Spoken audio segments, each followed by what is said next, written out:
land of the living with you today. I'm so excited about today. I'm so excited about being alive today and having the opportunity to come in and share as I take these long drives to my clients.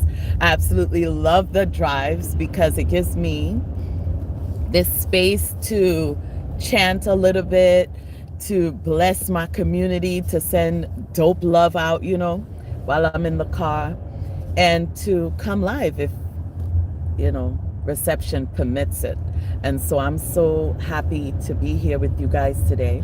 My topic today is whose body should I prefer?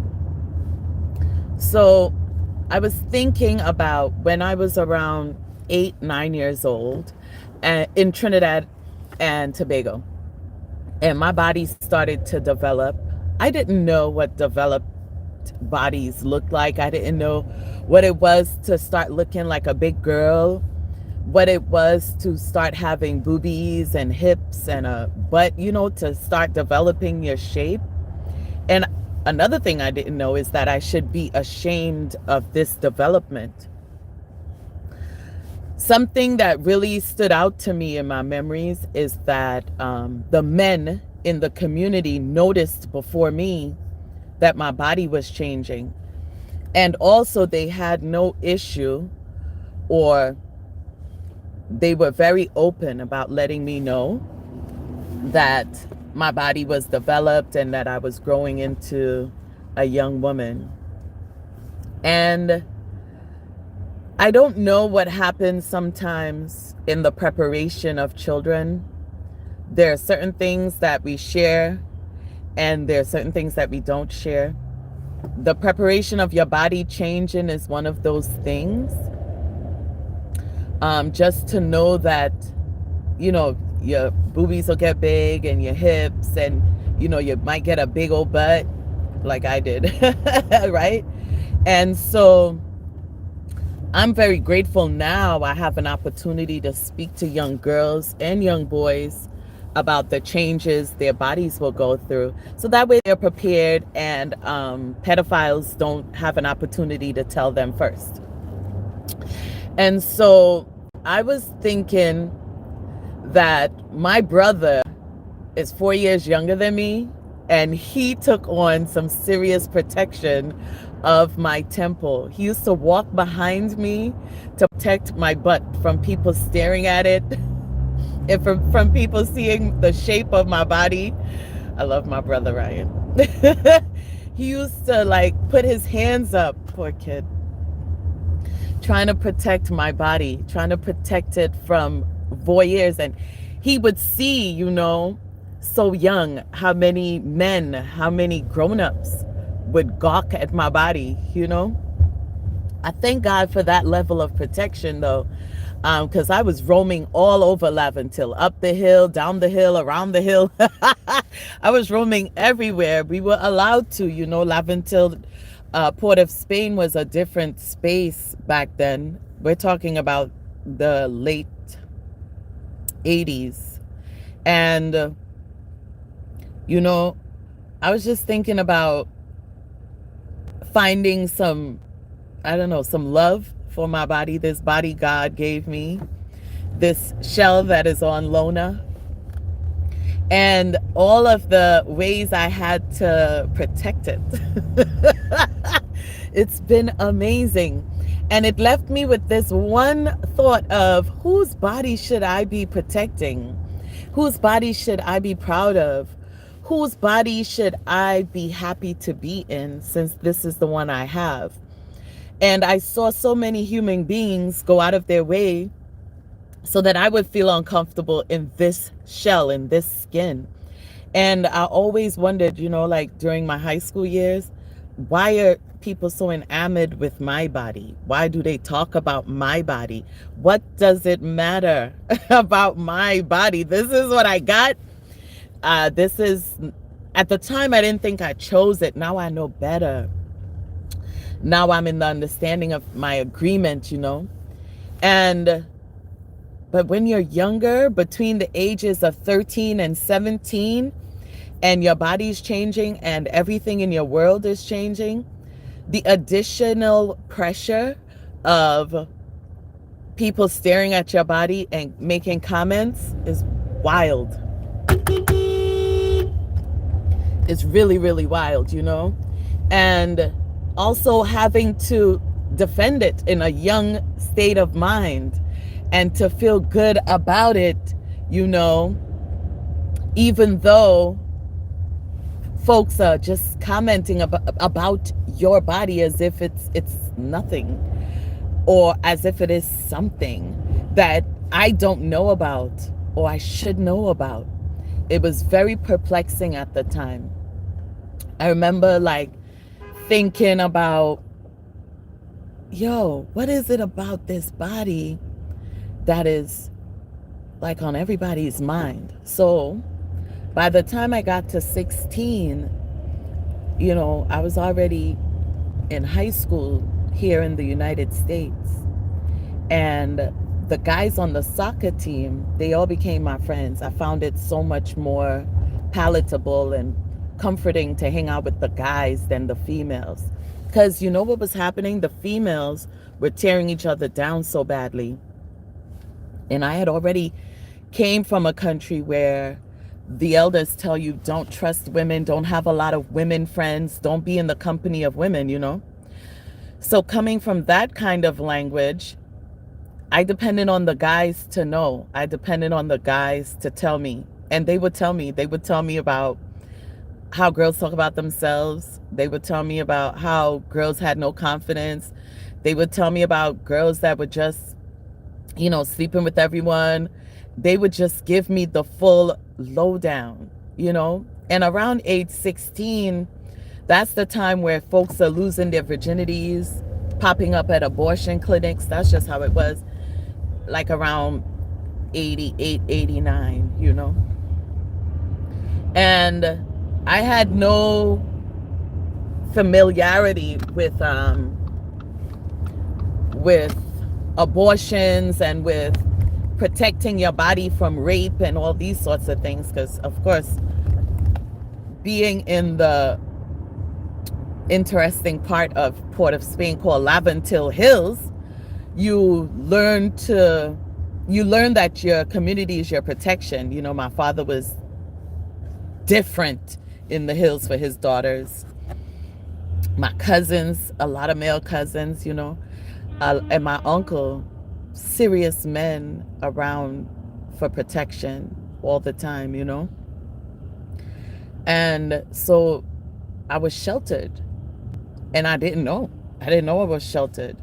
I didn't know how much I was protected from until I started high school here in the United States. And then I saw what I was sheltered from. I saw what I was protected from, because now my mom had become a live-in mom. And so this protection of my body was now my own to defend, you know. And I told you guys the story about how I had to disappear shame on baptism day, you know. And I kept thinking to myself that, yo, whose body should I be proud of? Whose body should I love? Whose body should I be grateful that I have? Because this is the one I have. And my fellow human beings are going so hard that I don't feel safe in it. And, you know, it kept me in this battle style living, this constant having to defend my shape, having to defend my skin color, having to defend the thickness of my hair. Like everything was a thing, even when I didn't want it to be a thing. Even when I wore baggy, huge clothes, saying that if I wore these really big clothes, nobody would see me. Of course people are gonna see me. I'm skinny with big baggy clothes, okay? Yeah, folks are gonna see me.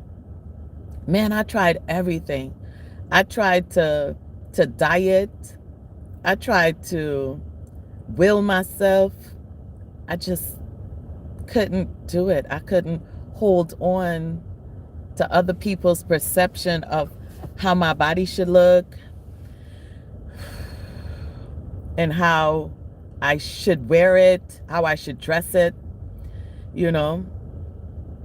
There's so many comments even now, because, I had no idea that at 48, I would look this way, feel this great. I had no idea. I remember asking God about it. I remember speaking to Bethany Jordan about a new possibility for it. I remember those things. And, just like with God, anything you ask for, you don't know how it's going to come. And I said, I remember loving my body. And I want to continue loving my body. I want to disappear this conversation that because I'm shapely, I am not safe. Because my waist is small, that I should be tampered with.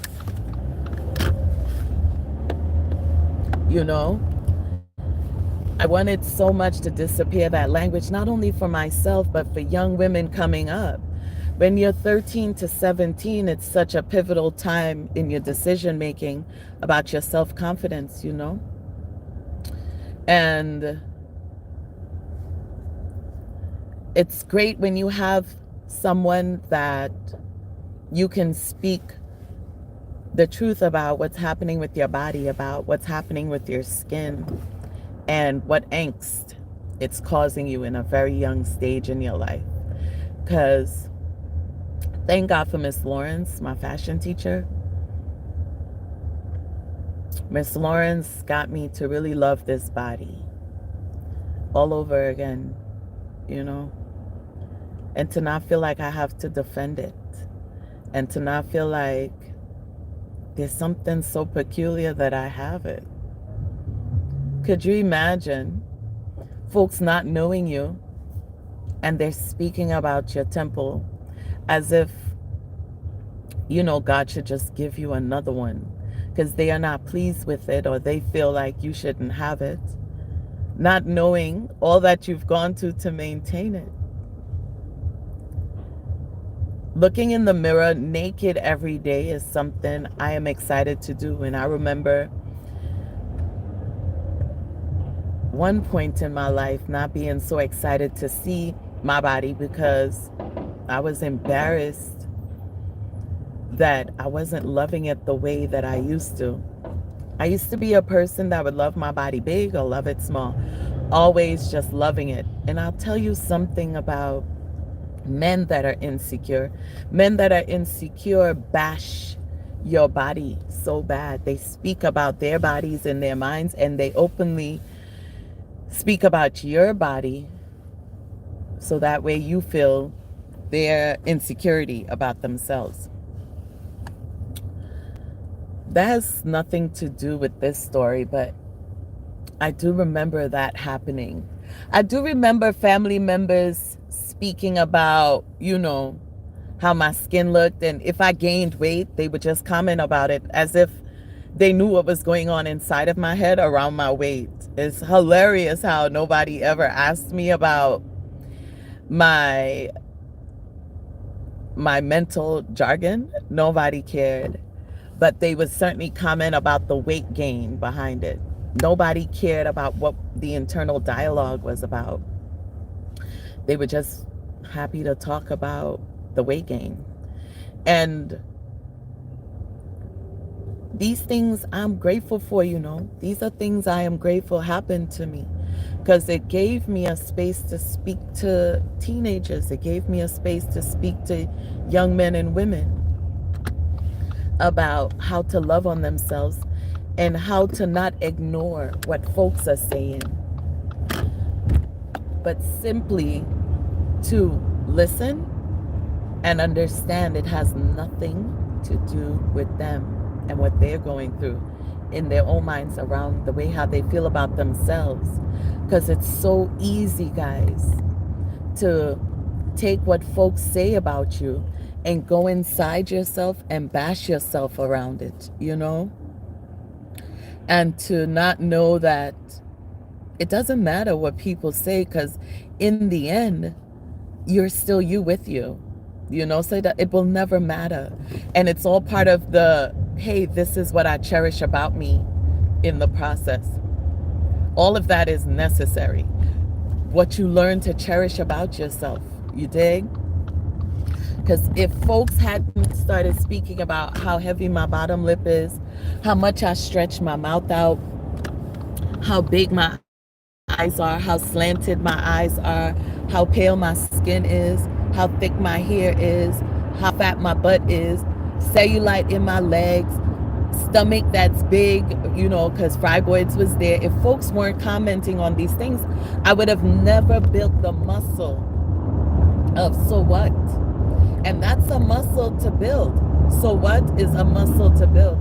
And we can practice it in any moment, because humans are constantly feeling horrible about themselves inwardly, and they would definitely share, you know, express with you their disdain for themselves.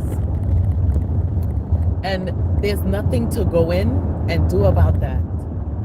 Because really, whose body should I prefer? Whose body should I be checking for? Whose body should I be loving? Body should I be dressing the way that I would like? Whose body besides my own? So don't even get too caught up on the shell. Treat it really well. Really, really well. You're housing the Spirit of God. You know, be fervent even about it, because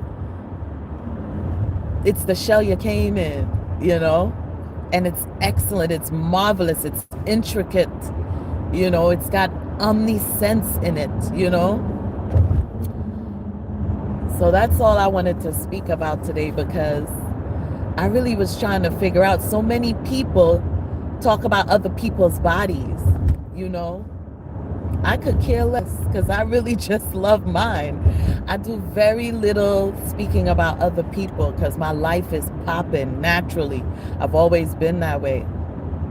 Always been about this fly life. This life that God was just, yeah, have that and have it more abundantly. You know what I'm saying? It's a big deal.